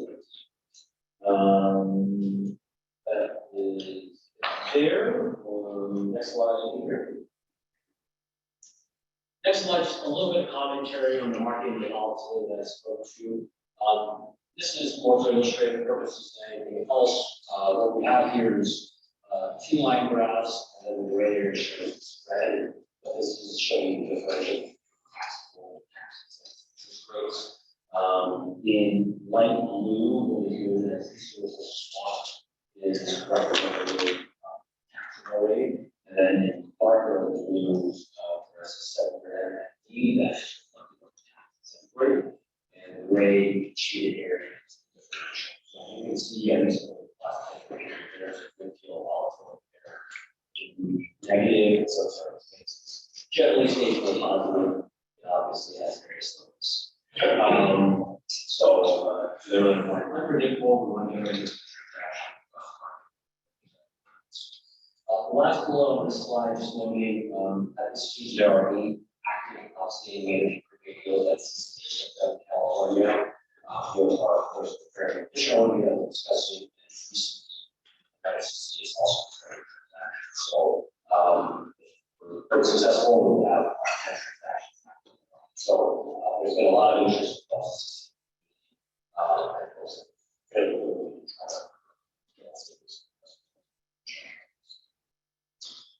next slide, Adrian. Just a little bit more detail on our variety transactions. Our first transaction was the executed with Silicon Valley Clean Energy. Also CA, this was the very first transaction. But we see their first transaction very all transaction funds. We closed that in September 2021. Total proceeds were about $95 million. Our share of that was roughly according to $59 clock. That initial bond tenor was 10 years. The second prepaid transaction was we did that independently out of the CCA that was closed in July 2022. Notional was a little shy of $1 billion. That gave a little bit more for us, which is $75. That initial bond tenor was 6 years. Generally speaking, the tenors that we would go execute on are expected to be 10-year duration. That tenor is chosen largely to optimize discount savings. So, depending on our conditions, we're looking at spreads for 5, 6, 7, 9, 10-year spot tenors. Our discount rate as noted before was locked in for that tenor. And once those bonds expire, we go back out to our reprice the bonds. Discount is reestablished based on those conditions. As noted before, it could be higher, it could be lower than current savings. It would never go negative.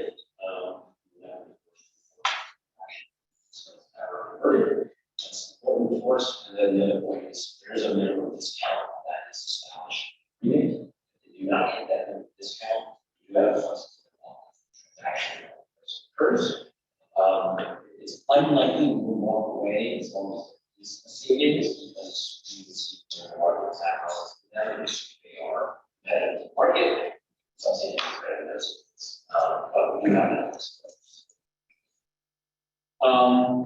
Next slide, Adrian. This is a summary of various parties that were utilizing this transaction.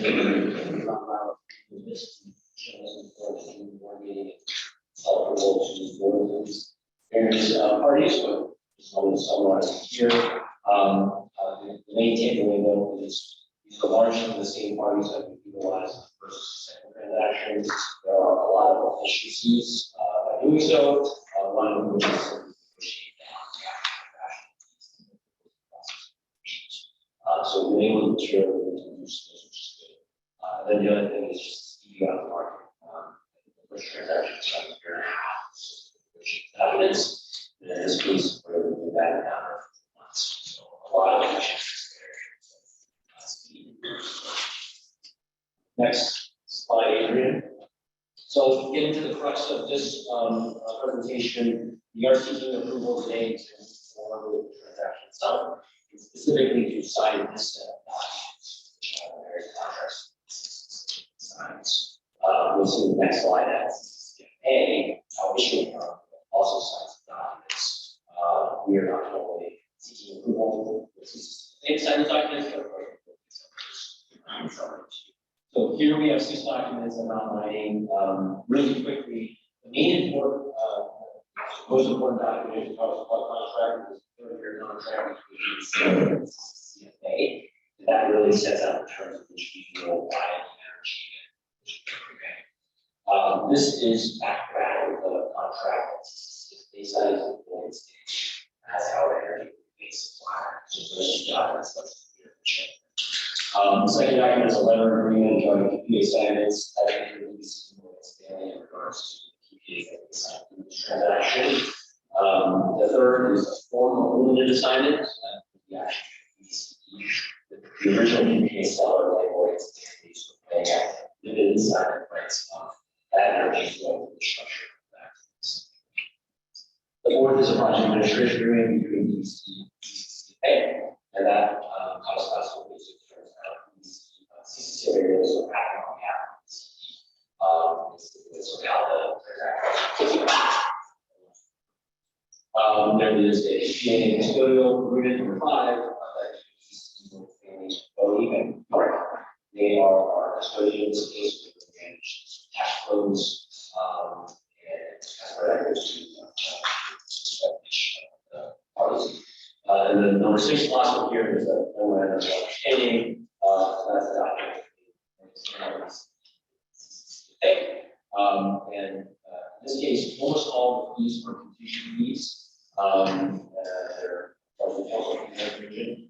There is one fee, Moody's, which is contingent. We have not actually heard that cost yet, and I'm waiting to represent tomorrow. Heard that, but it is not a contingent fee. So we guys are arranging it. Share this cost instead.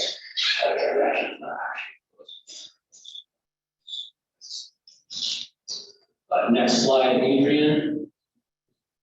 Again, these are not documents that were specifically approval on, but they are documents CFA will sign. This possible is supposed to back that contract, which is an important one.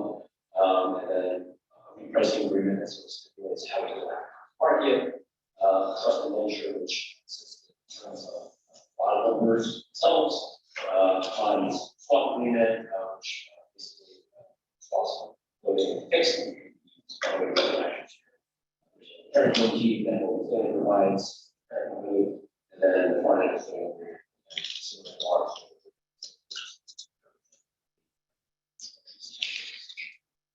Next slide. Okay, getting towards the end here. The one additional document I just want to highlight is the offer of data. There's a lot of paper associated with this transaction. We have 500 pages to the packet. If you're going to choose one document, we really want to dig into this one. POS is supposed to bonds. And so it does a pretty good job of summarizing last slide here, Adrian. This is the formal request that we are seeking from the board. To adopt a resolution which authorizes the flight contract. And this got all other various documents that are just covered on the slide. And then it says parameters which will actually itself. Key here is hopefully will not up $1 million. And the annual students in the prior transaction, they don't see that. As well.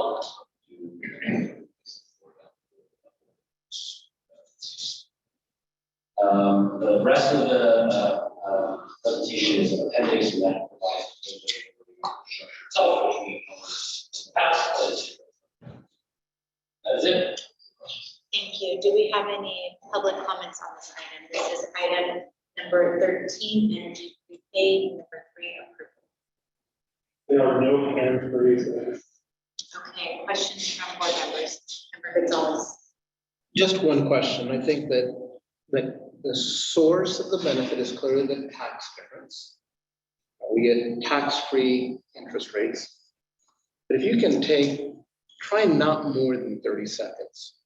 So try to explain that concept to the public of how this works. Like, why is it that because we can issue bonds at a tax-free rate as opposed to other entities, bank entities, as an example, why there's an arbitrage opportunity there. I mean, that is the arbitrage opportunity, but explain how that flows to our benefit. So the essence of this is typically these large infrastructure projects are built with taxable debt. In our case, those tax elements are so this complicated structure allows us to utilize our tax credits as my rates of debt, putting it all balance sheet for people like this, a lot of that savings to our energy costs. We're issuing tax-free debt in essence to buy power that was being generated through a taxed structure. And because of that, then the bank, this Morgan Stanley, is able to finesse. They get some of the benefit, we get some of the benefit. I think some of the history here is public entities were able to tax debt for infrastructure that we own. There are certain kinds of infrastructure where the tax code details just it doesn't make sense for us. Natural gas, historically, because of the nature of natural gas exploration, and natural gas pipelines often benefit from tax credits. It does not make sense for public power entities to explore for natural gas because of risk factors or own natural gas pipelines. So this was a way to say, maybe if we didn't have all these other taxes, you might do it yourself, but because of the tax advantages the private sector has to own those things, you won't own it. This is a way for you to still take advantage of the tax. The same thing in the renewables. Solar and wind projects benefit from investment, production tax credits that make it inefficient for public sector entities like ourselves to directly own the assets. This is a way for us to leverage our tax exempt status to still benefit our customers by buying that power. If we were to go to buy a solar project or wind project, you issue tax exempt that you own it, you could not use this structure. It's neither one. So I just wanted to also thank you for the time that you spent with me. I know that was last week, 2 weeks ago. It's a good hour discussion. Second, comfortable moving this. Is there a second? Or a question, sorry? I just want to, thank staff, finance, rather robust discussion on this item.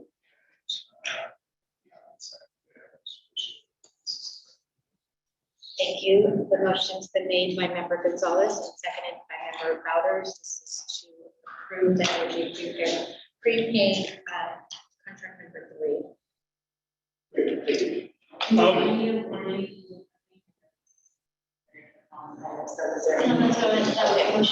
Okay. Stop sharing. Great. Alvin. Yes. Berkeley. Douglas. Emerson, Aye. Fremont, Yes. Hayward, Yes. Livermore, Yes. Stewart, Oakland, Aye. Piedmont, San Leandro, Aye. Stockton, Tracy, Yes. City, Pleasanton, Aye. Alameda County. Aye. Motion approved. Thank you. Adrian, Director Hu is back, I think. Yes. Responder. Belvin. Yes. Thank you. Motion approved. Everyone's been accounted for. Yes, I know that You call him Tracy. Stockton, yes, Right, thank you so much. We're now going to move on to item number 14. This is CEO employment contract. This is an action item. We do have a report in our packet, and they have a presentation on this here. Are you able to see? I'll keep it brief. Thank you.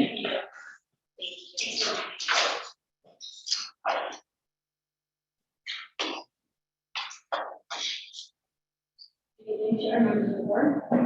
So tonight we are asking that the board consider a amended and restated employment agreement for the chief executive officer position with Fantastic. And I'm happy to answer any questions. My staff report did lay out just those basic changes that are made. I think it's important to note that although we are doing an amended and restated agreement in order to make honestly my life easier moving forward primarily, so that I would just be able to refer to one agreement and not have to reference their agreements. The significant changes to the agreement are almost entirely within the compensation section, as outlined in the staff report. Under the Brown Act, I do have to make a verbal announcement with respect to the executive officer's total compensation before the board can act on it, so I'll go ahead and do that now. So, the salary will now be effective July 1st, 2023, $459,000 per year. The amendments to the agreement provide for two bonuses. The first, a one-time bonus of 10% effective upon approval of the agreement, upon July 1st as well. And then also a long-term performance bonus that would be effective in fiscal year 23-24, under that fiscal year, so next year, July.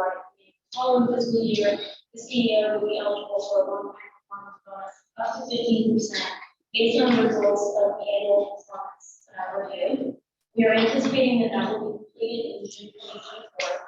And then this bonus will be paid over 3 years, contingent on the CEO retaining his position with ABC. With respect to the CEO's other benefits, they remain the same as with the last amendment to the agreement. And I'm happy to answer any questions. Thank you. Before we get into questions, I'm just going to take public comment. Do we have any members of the public that would like to speak on item number 14? There are no hands raised at this time. Thank you. Do we have any questions from board members?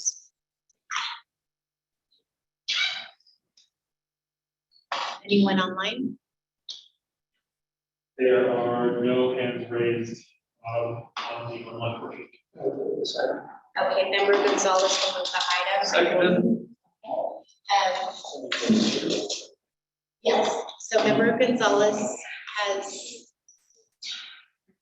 Sorry, Chair. Okay. I think we received email correspondence. I don't know if I didn't that on the record, Jane Kelly. We did. Was that not sent to the clerk? You're right. My apologies. You didn't. It just went to members, not to the clerk. Sorry, can you repeat it? What you're saying? I'm looking at Adrian, and I don't think either Adrian or I received a phone comment, and they have forwarded to the board, but unless we received it again. Okay. Could you read it if we? Yes, absolutely. It was sent to Adrian because you're on the list of the distribution list. Was it sent today or yesterday? It was sent yesterday. We can take the time to add it in. I don't mind, yeah. Here, can you do the mic? Bear with us, members of the public. We do have one written public comment. It's pretty long. Adrian will give you the We could do timer. 2 minutes like we've done with everyone, right? Be consistent with that. Let's give Adrian a second to get the timer up.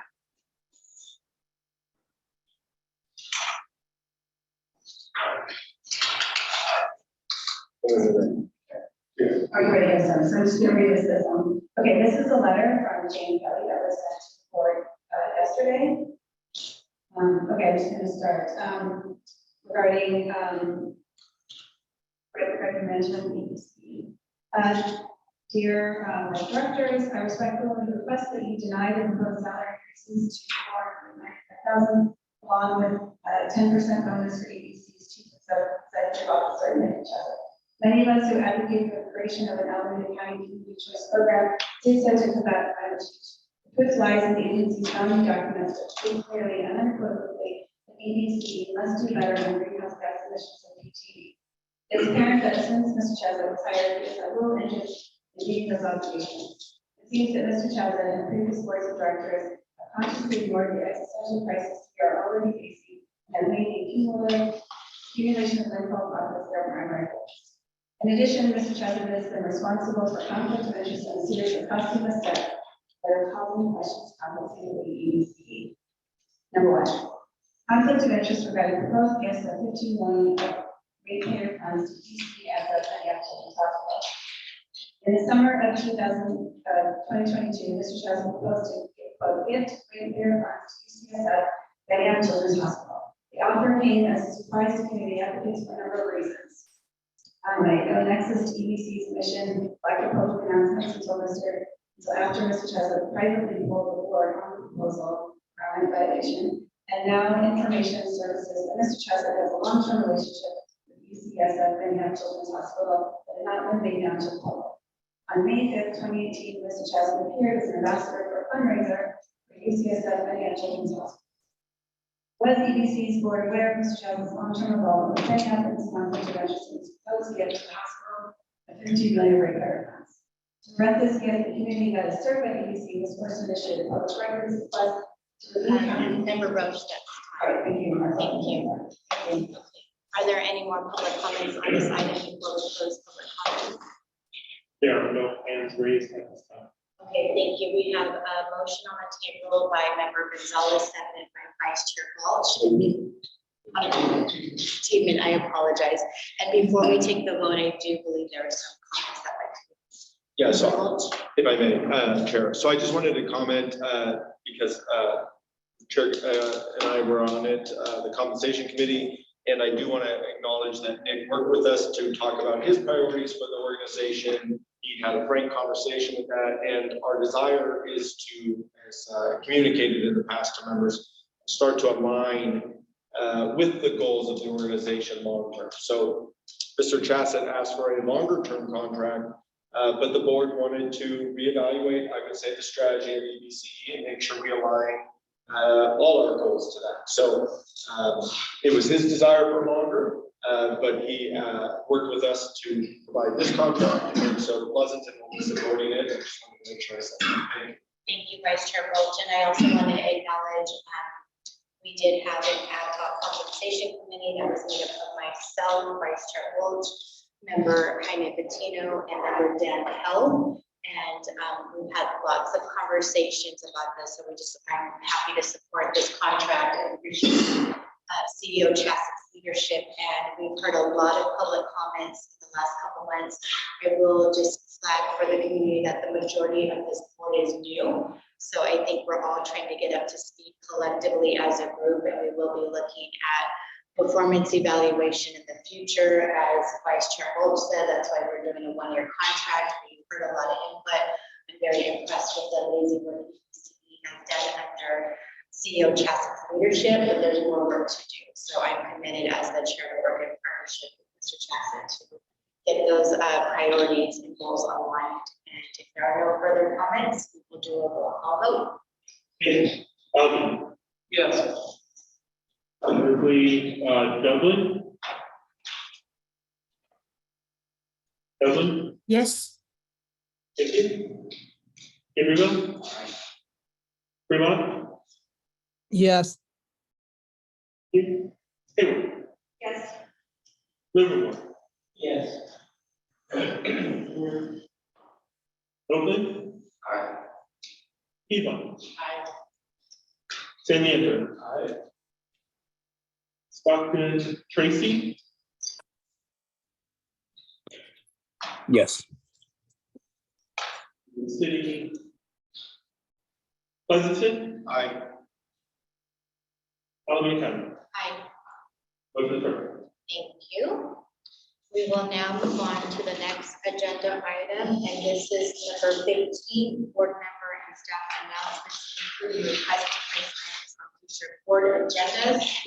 Already heard the discussion regarding admissions coming back in September. It'll be top of the agenda.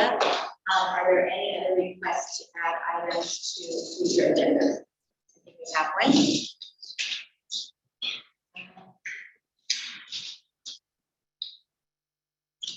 Oh, yes. Okay, so this is a request from our CAC chair. The request is, and I applied some of this stuff as well, is a follow discussion on the $15 million allocation. I think that's for community programming. Is that specific to that? Yeah, so the request has been, and our intention is to bring back more specific details around the program we call the Healthy Communities Direct Induction Installation Program. Right. And our hope is to be able to do that something in September, but if not September, October, it's really just phasing getting some. Will that start at the executive committee level or? Yes, we'll come to the executive. Okay, and then EDC/AVA's intentions around service territory and expansion. And then the third topic is methodology of the on-bill credit portion of the 22-23 surplus water. Are there any other topics? Thank you. I just on the surplus waterfall, we do have an improved methodology, right? Intending to provide the funds, maybe already be out. For our next meeting. That was in the budget, I recall. Right, usually we revisit what the methodology is, and we don't have an approved methodology for this current fiscal year, but past methodology. Decided on this. Okay. Member Walsh. Yeah, I just wanted to two bits. The first is I would like to see how we're doing on the new space, that you see the lease and when your transition is. 'Cause I believe you executed and are in process on those improvements. So that can be just an informational item, maybe on the next report or something. And then I think we talked about possibly trying to have it where we designate one meeting a year where we're trying to have a whole board in person, just to help more dynamics, I guess I would say. I don't know if we have that planned for September or not, Chair. I don't think in September, but again. Why don't we discuss? Okay. I will add an additional item, and not expecting all this to come back in September. Yeah. You can do a long list and figure out what to calendar these items, but I also am interested in an update on the status of the building purchase, what we plan to do with that. That's what I was saying. The lease. So we do the lease, figure that out, and then that's exactly where all of this stuff. Would you like me to comment on the lease right now? We are going to sign the lease. There's an update. Any other items to add to future agendas? Yes, I think we asked for that at our last, yeah. So maybe what would be helpful is on our agendas, can we just add a list of future topics? Whether we put a link next to it or plan for future date, just so it's easier for tracking purposes that are very helpful. We don't have to have it. I just. Right, just try to get in that habit. Member Cox?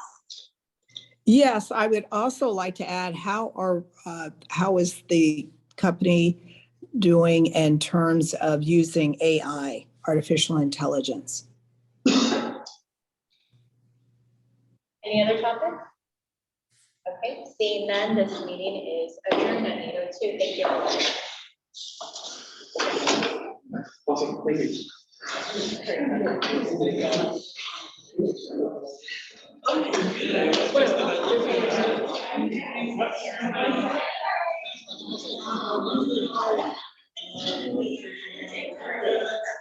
Take out a nap,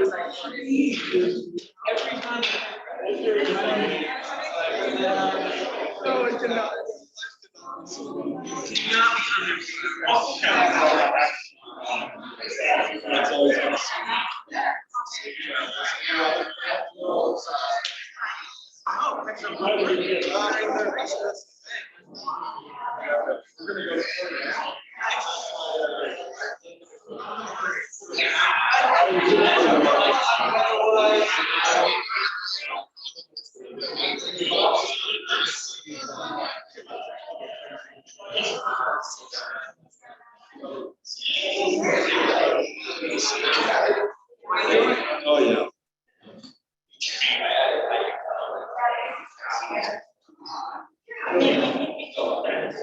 Good job, Adrian. Do you want us to put these back over there, probably? Yeah, you know, we go. All right. Yeah. That's nice when it gets over an 8 instead of 10.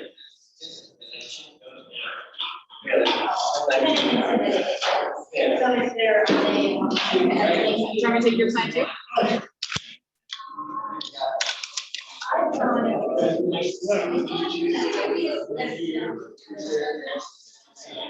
Yes.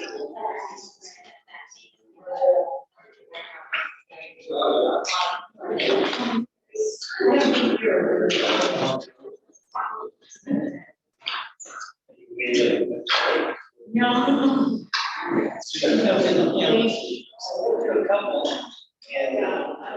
Thank you.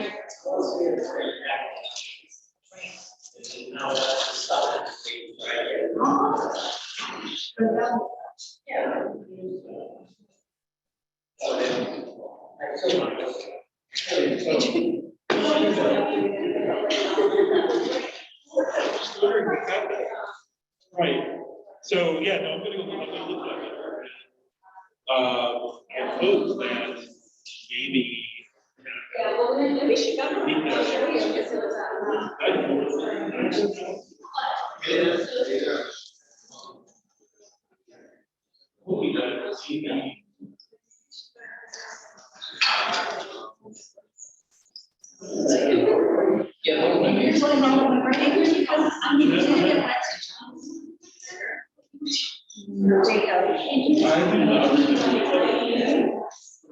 I'm going to look to make sure that, I didn't store it and then, that I go through those folders. I'll look for it, I'll figure out what happened, but I'm glad you caught it.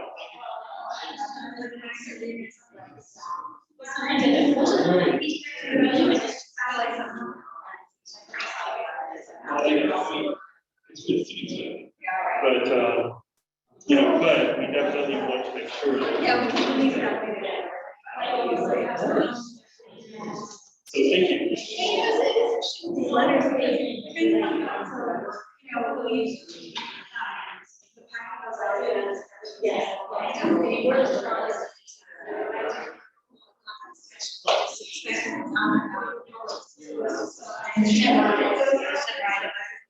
That's always been our practice. So it's how, I don't know how your municipalities do it. But we started doing it here, that's, I don't know why we started. I've always done it. I don't remember, I mean, that's how it was trained. Okay, okay. Yeah, with no one. No one ever does, so you don't do that in municipalities? Paper doesn't, county doesn't.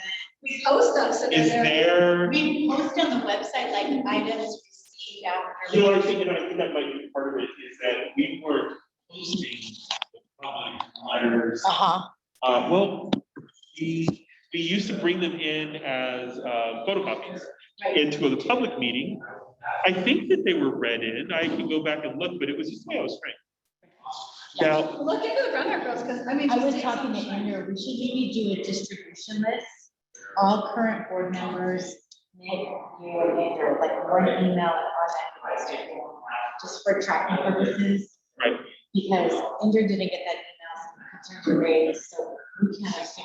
so we should create a listserv for letters or public comment at ebce.org. If we could, That goes to, so it doesn't necessarily just go to me and I forward it, but it just goes there automatically. all the So- board members, you, Yes, because I always distribute it that way anyway. So, okay.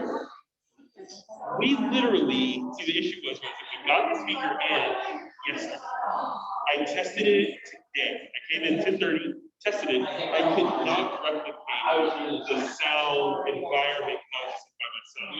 And with a couple of people. What happened, I think, is that it just simply picked up the ambient sound and the echo more clearly. It didn't make us more legible. So what I'm going to do is I'm going to consult with the AV technicians before our September meeting and work on through it. Because I think it's the quality of the room. That's the issue.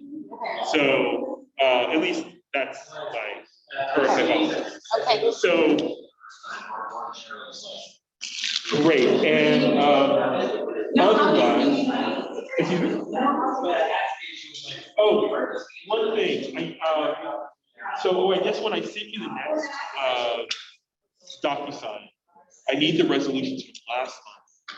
So as well as this month. Yeah, so I will, I guess I forgot, you were the. Oh, you haven't? No, I did, I sent them, so I will send them, again, I'll add the new resolutions to that, and so they're just gonna, they're gonna be lots. Yeah, I sent. So make sure you have Gabriella, okay, so anyway, Okay. make sure you're using. Typing it out, switching. When I know, when I drop the sign out, the problem is that it sits from DocuSign.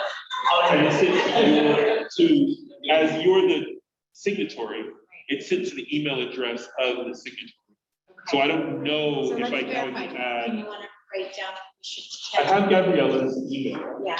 Gabriella Christie, right? Yeah, so it's Elisa, ELISA, period, Marquez, at acgov.org. What So make sure it's going, because I'm caught up in my emails, I don't remember seeing. Okay, so. I know I've done it in the past, so I've gotten them at some point.